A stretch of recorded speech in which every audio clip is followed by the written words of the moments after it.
अस्सलाम वालेकुम। 10th class.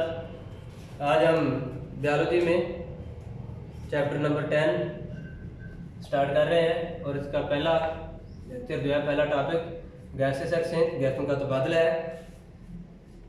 यानी ये चैप्टर गैसों का तबादला पढ़ने से पहले आपने 9th में कुछ पढ़ा था, चैप्टर नंबर 7 बायोएनर्जेटिक्स में, कि सेलुलर रेस्पिरेशन एक जानदार खुराक को इस्तेमाल करते हुए खुराक से एनर्जी कैसे हासिल करता है। तो इसमें सेलुलर रेस्पिरेशन की डेफिनेशन सबसे पहले हम करते हैं। सेलुलर रेस्पिरेशन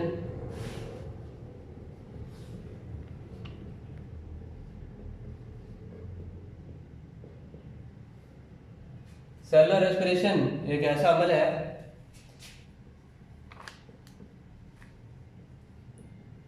जिसमें खुराक में मौजूद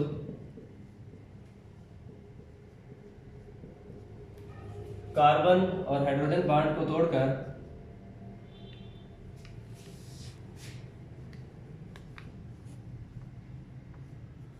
एनर्जी हासिल की जाती है और इस एनर्जी को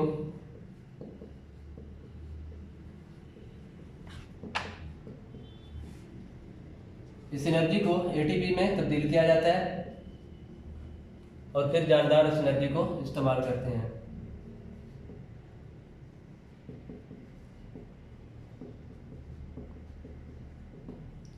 सेलुलर रेस्पिरेशन एक ऐसा अमल है जिसमें खुराक में मौजूद कार्बन और हाइड्रोजन बॉन्ड तोड़े जाते हैं। तो ये खुराक कार्बन और हाइड्रोजन बॉन्ड को कैसे तोड़ा जाता है, तो ये पीछे रिडॉक्स रिएक्शन आपने पढ़ा था जिसमें ऑक्सीडेशन और रिडक्शन है। ऑक्सीडेशन और रिडक्शन रिएक्शन के जरिए खुराक में मौजूद कार्बन हाइड्रोजन बॉन्ड को तोड़कर उससे एनर्जी हासिल की जाती है और इस एनर्जी को एटीपी में तब्दील किया जाता है जो जानदार इस्तेमाल करते हैं। और ये अमल ऑक्सीडेशन और रिडक्शन का अमल दो तरह से होता है, यानी एरोबिक रेस्पिरेशन और एनाएरोबिक रेस्पिरेशन। ये भी पीछे आप पढ़ चुके हैं। एरोबिक रेस्पिरेशन ऐसा अमल है जिसमें ऑक्सीजन इस्तेमाल होती है और खुराक की मुकम्मल ऑक्सीडेशन होती है। एरोबिक रेस्पिरेशन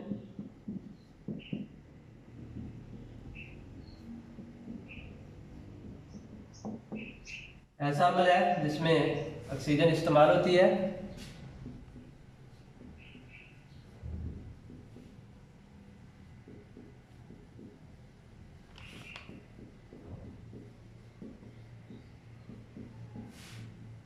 और खुराक को मुकम्मल तौर पर तोड़ा जाता है और इससे कार्बन डाइऑक्साइड और पानी बनते हैं।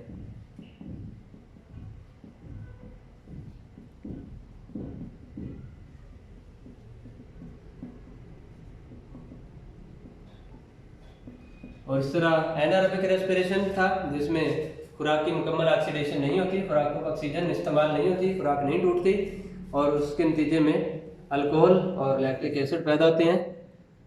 तो ये चीज़ें आप 9th में पढ़ चुके हैं।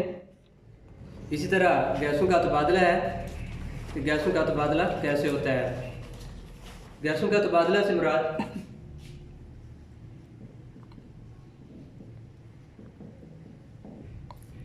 ऐसा अमल है, गैसों का तबादला एक ऐसा अमल है जिसमें जानदार सेलुलर रेस्पिरेशन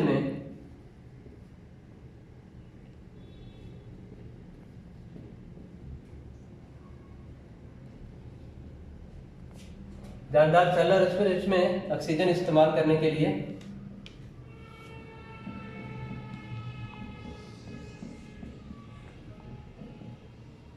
हवा को जिस्म में ले जाते हैं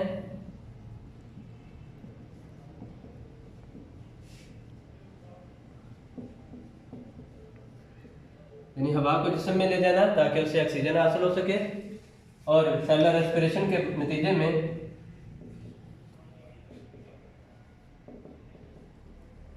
पैदा होने वाले कार्बन डाइऑक्साइड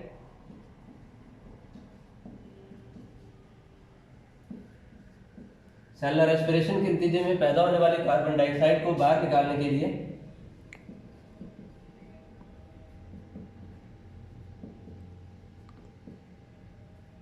हवा को जिस्म से बाहर निकालते हैं।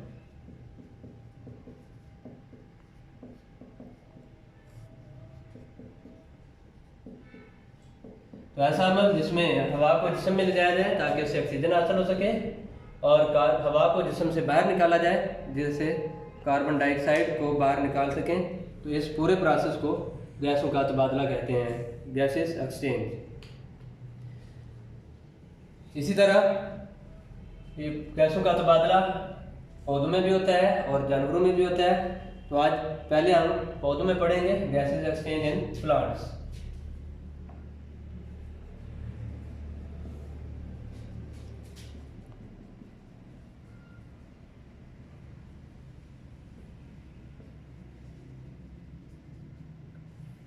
पौधों में गैसों का तबादला कैसे होता है?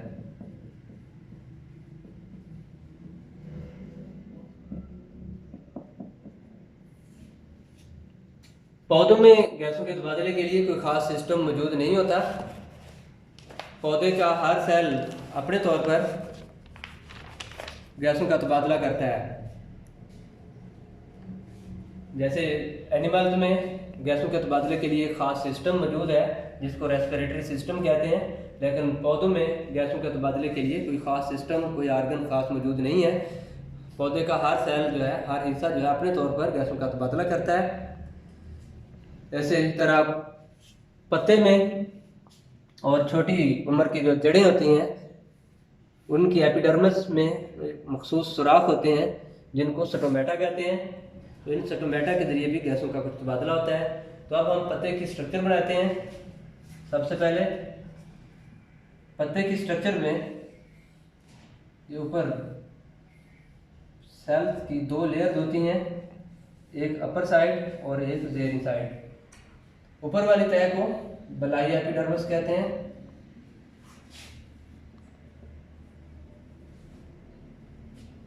इसी तरह नीचे सेल की एक तह होती है,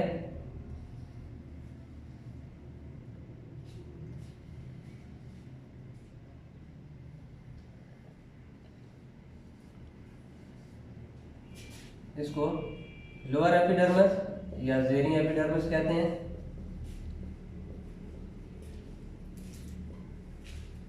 इस बलाई एपिडर्मिस या एपिडर्मिस के ऊपर एक बारीक तह होती है जिसको क्यूटिकल कहते हैं। तो ये क्यूटिकल की तह जो है पत्ते से पानी के वेपर्स बनने को रोकते हैं, पानी के ज़िया को रोकते हैं ताकि पत्तों से पानी का ज़िया ना हो सके। और लोअर एपिडर्मिस में मखसूस सुराख होते हैं लेकिन अपर में नहीं होते। इन सुराखों को स्टोमेटा कहते हैं। इन सुराखों के साथ ही दो सेल्स होते हैं जिनको गार्ड सेल्स कहते हैं।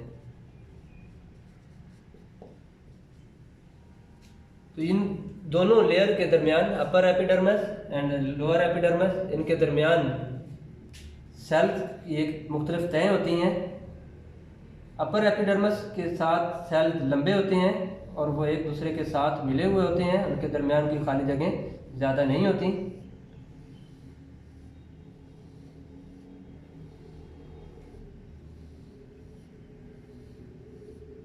इन सेल्स का मखसूस नाम पैलिसेड मीजोफिल्स है, लेकिन आमतौर पर इनको मीजोफिल ही कहते हैं।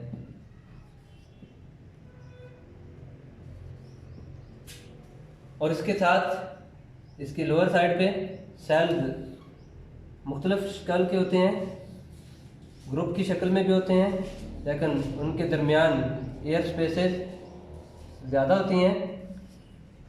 इनका फिक्स नाम जो है वो तो स्पॉन्जी मीजोफिल है, लेकिन आमतौर पर जनरल इसको भी मीजोफिल सेल्स कहते हैं।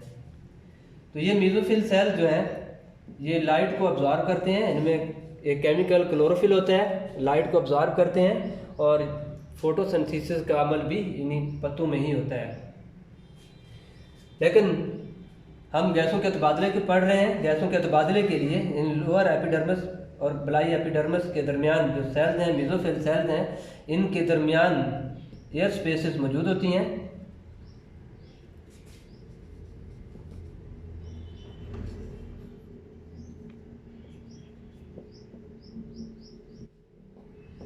तो ये एयर स्पेसेस और इसकी तरह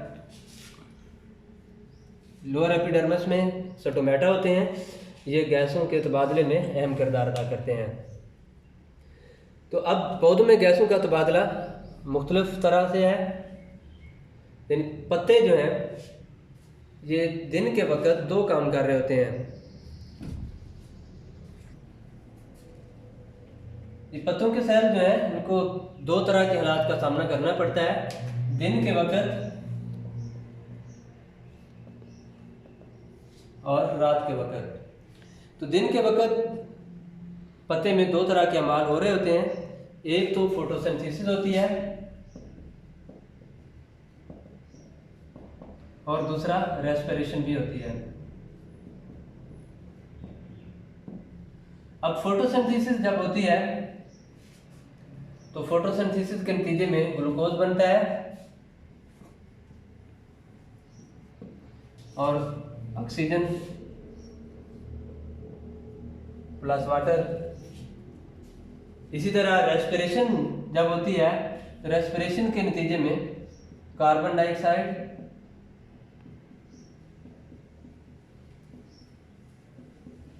प्लस वाटर।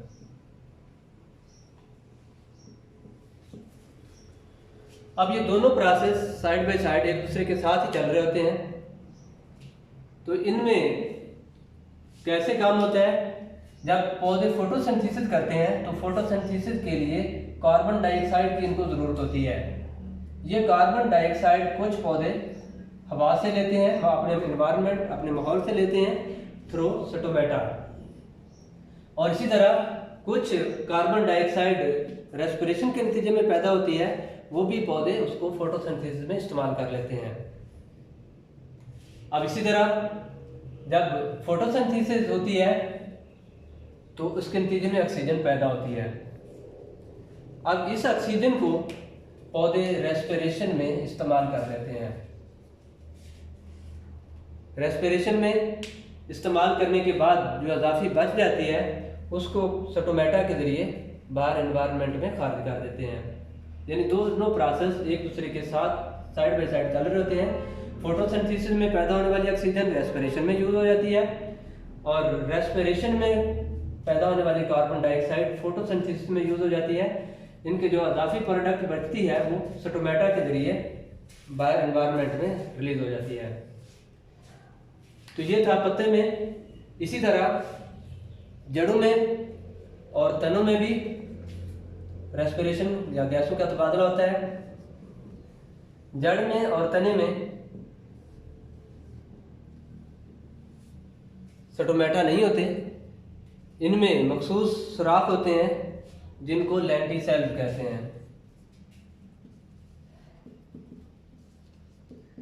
ये लेंटिसेल्स वुडी प्लांट्स यानी तने जिन लकड़ी वाले पौधे जो हैं इनमें थोड़ा सा इनकी सतह से उभरे हुए होते हैं और ये मखसूस हालात में गैसों का तबादला करते हैं। सिर्फ गैसों को ट्रांसप्लांट करते हैं, इनका तबादला करते हैं, लेकिन पानी के ज़िया को या फिर दूसरे मादे जो हैं उनको ये रोकते रखते हैं, इनको बाहर निकलने से रुकावट बनते हैं। तो लेंटिसेल्स के ज़रिए भी पौधे में मुख्तलिफ हिस्से जो हैं वो गैसों का तबादला करते हैं। इसी तरह छोटी उम्र की जड़ें जो हैं उनके सेल से बदरिया नफूज गैसों का तबादला होता है, क्योंकि इनकी जड़ें मिट्टी में पेवस्त होती हैं और मिट्टी के ज़रिए ही ये गैसों का तबादला, मिट्टी के साथ गैसों का तबादला करते हैं। जड़ों से कार्बन डाइऑक्साइड मिट्टी में पानी में शामिल हो जाती है और फिर पानी से ऑक्सीजन या मिट्टी से ऑक्सीजन पौधे में जड़ों में शामिल हो जाती है। इसी तरह कुछ पौधे जो है पानी में रहते हैं जिनको एक्वेटिक प्लांट्स कहते हैं या आबी पौधे कहते हैं। एक्वेटिक प्लांट्स या आबी पौधे जो हैं वो पानी में ही कार्बन डाइऑक्साइड खारिज करते हैं और पानी से ही ऑक्सीजन हासिल करते हैं और इसी तरह वो अपने गैसों का तबादला मुकम्मल करते हैं। तो ये है आज का हमारा टॉपिक, पौधों में गैसों का तबादला। अल्लाह हाफिज़।